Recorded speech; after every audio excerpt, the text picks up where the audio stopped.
ወንድማችን እፎይ ከዚህ ልጅ ጋር ልታደርግ ያሰብከውን ውይይት በአስቸኳይ እንድታቆም እኔ እመክርሃለሁ። ሼር ኮፒ ሊንክ እያደረጋችሁ ቪዲዮ ለእፎይ ያደርሱለት። ይህ ውይይት ለምን ተፈለገ የሚለው ሙሉ መረጃ ስላለኝ እስከ መጨረሻ ተከታተሉኝ፣ እነግራችኋለሁ። ይህንን መረጃ መጨረሻ ላይ እነግራችኋለሁ። ከዛ በፊት ግን ሁላችሁም ኦርቶዶክሳውያን የቤተክርስቲያን ልጆች የኛ ወንድሞች ከሌላ ቤተ እምነት ጋር ውይይት ሲያደርጉ ከኛ ምን ይጠበቃል? ምን ማድረግ አለብን?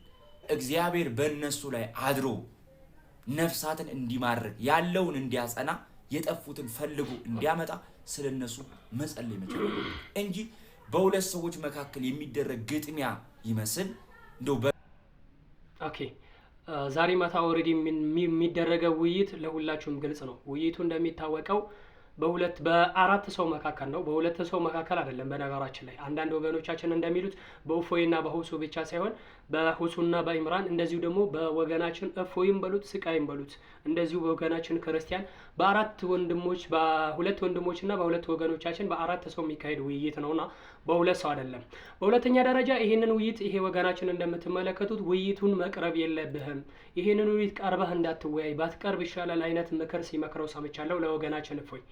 በአንድ በኩል እውነት አለ። አዎ እውነትን ይዞ ሰው ውሸትን ይዞ እውነት ፊት ላይ ከተጠጋ ብዙ የሚገጥሙት አደጋዎች አሉ። ብዙ ነገር አለ፣ መሰበር አለ፣ ወሽመጥ መቆረጥ አለ። እንዳልከው ብዙ ነገር ይከሰትበታል። ምክንያቱም ውሸት እውነት ፊት ላይ መቆም አትችልም። ወቁል ጃአል ሐቅ እውነትን መጣ በላቸው፣ ወዘሐቀል ባጢል ውሸትም ተወገደ፣ ኢነል ባጢለ ካነ ዘሁቃ እውነት ልክ ስትመጣ ባጢል ተወገዳለች። ወይንም ውሸት ይዞ የመጣ ሰው እውነት ፊት ላይ መቆም አይችልም ብሏል። ይሄ የጌታችን አላህ ቃል ነው። ስለዚህ ውሸትን ይዞ መጥቶ መቆም እንደማይችል እናውቃለን። ግን ውይይቱን እንዳይቀርብ ከማድረጋችሁ በፊት ውይይቱን ቀርቦ ያለውን ነገር በስነ ስርዓቱ በተግባር ስነ ምግባር በተሞላበት መልኩ በጨዋነት ክርስትና ምን እንደሆነ ቀርቦ ቢያስረዳ የተሻለ ነው ብላችሁ ከምትመክሩት አንፃር ውይይቱን አትቅረብ ብላችሁ ምክር የምትሰጡ ሰዎች ለኔ ምንም አልገባኝም። ውይይቱ እኮ እኛ ባለጌ አይደለንም። ምናልባት ባለጌ ከሆነ ወገናችሁን ታውቁታላችሁ። ያንን ባለጌ ቃልህን ከመጠቀም ባለጌ ንግግርህን ትተህ ክርስትና ምን አይነት ስነ ምግባር እንዳለው ምን አይነት እምነት እንደሆነ ማሳየት መቻል አለብህ ብላችሁ ወገናችሁን ምከሩት። ግን ውይይት አትቅረብ ማለት ይሄ ማፈግፈግ ነው። ሌላው ሁሱና እሱ ብቻ አይደለም፣ አራቱም ያካሂዱ። አንዳንድ ወገኖች እንደ ዩኔ መጋኛ ነው ዩኔ ምንኛ እንደሱ እንደሚባል ሰው ደግሞ ሁለት ሰው ብቻ ነው ከዛ ውጪ ሌላ ውይይት የሚቀላቀል ሰው ካለ ፈርቷል ማለት ነው ምናምን ሌላ ወከባም እየፈጠራችሁ። ወከባም አያስፈልግም፣ ግርግርም አያስፈልግም። ሌላው አንድ በተናገርከው ንግግር እስማማለሁ። ውይይቱ ሲካሄድ ለመሸናነፍ ይሄ ማን ያሸንፋል ከማለት ወጥተን እውነታው ምንድነው ለማለት በክርስቲያኑ በሙስሊሙም በኩል እውነታው ምንድነው እውነት ማንጋና ያለው ነገር ለመረዳዳት ወይንም እውነታን ለማወቅ መደረግ አለበት የሚለው ነገር ካንተ እኩል እስማማለሁ።